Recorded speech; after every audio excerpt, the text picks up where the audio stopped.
Joining me now is Edward Harrison, founder of CreditWriteDowns.com. Very smart man to help us assess that. Thank you so much for being with us.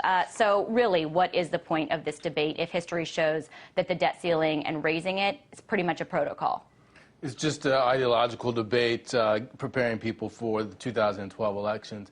You know, it's you could say that America is sort of entering this whole banana republic stage where we have these ridiculous debates about potentially defaulting on debt that we don't have to default upon, you know, for ideological reasons. It's really, it's a farce, it's a sideshow, and it really shouldn't happen. At what price? I'm so curious. You know, Timothy Geithner is going to meet with Chinese officials on Monday, and he's going to ask them to let their currency raise and increase, allowing the dollar to, it would essentially lower the value of the dollar and make U.S. exports, U.S. trade more competitive.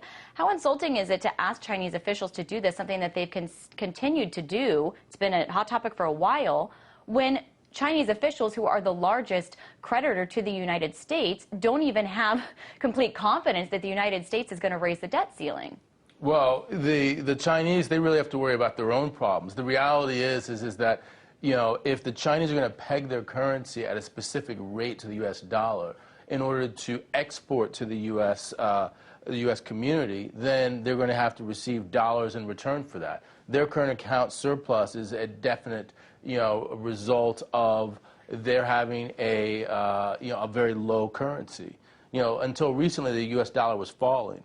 So if the Chinese don't want dollars, then they should raise their currency. But for the United States to make these arguments to the Chinese, what leverage do they really have? They have the leverage of the fact that the Chinese have pegged their currency to the U.S. dollar. They have to actually, you know, take on these dollars. There's nothing else they can do because of the peg. You know, that's the way that the math works out. So then, couldn't the United States be hurt if the United States, if China was no longer pegging its currency to the U.S. dollar? Because then would China not be so beholden to taking on U.S. debt?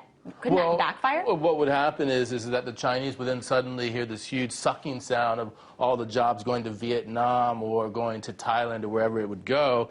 And, you know, they already have this massive bubble in China right now, so they don't want to lose those jobs. They want to be able to have the transition away from a low peg to happen gradually, you know, a 5% per annum, 10% per annum sort of a rate. But, you know, if we were talking about a larger appreciation in the Chinese currency, then not only would they lose 20%, say, if they were to do it by 20% on their foreign exchange holdings, there would be a massive disruption in their export sector. So you know, it's sort of like, you know, the Soviets and the Americans with their nuclear weapons. You have mutually assured destruction.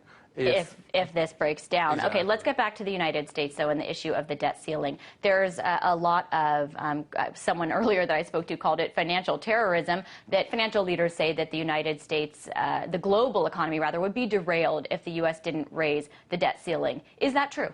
Well, it would definitely it could be an Armageddon scenario because, you know, the Treasury market is the most liquid bond market in the entire world. It's considered the, you know, the benchmark in terms of government bonds. And the concept that the so-called leader of the free world would default voluntarily because of some sort of political debate, not because they didn't have the money to be able to do so, it's just, you know, it's beyond the pale, really. But can the U.S. really default? They print the reserve currency. Exactly, they do. And so, you know, that's a great benefit to the United States. The question is whether or not, if we don't raise the debt ceiling, what's going to happen? And ultimately, what's going to happen, in my view, is that there's going to be some sort of deal that's reached.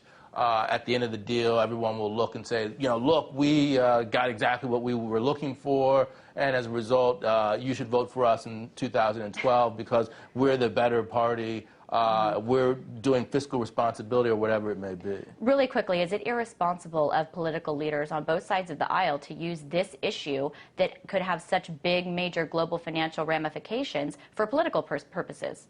100%. It's completely irresponsible, and it's, you know, it shows the level to which politics in the United States has dropped. And just real quickly, I mean, only 27% of Americans believe the debt ceiling should be raised. It's according to a CBS poll. 63% oppose it. Obviously, it's something that, you know, financial leaders say needs to be done.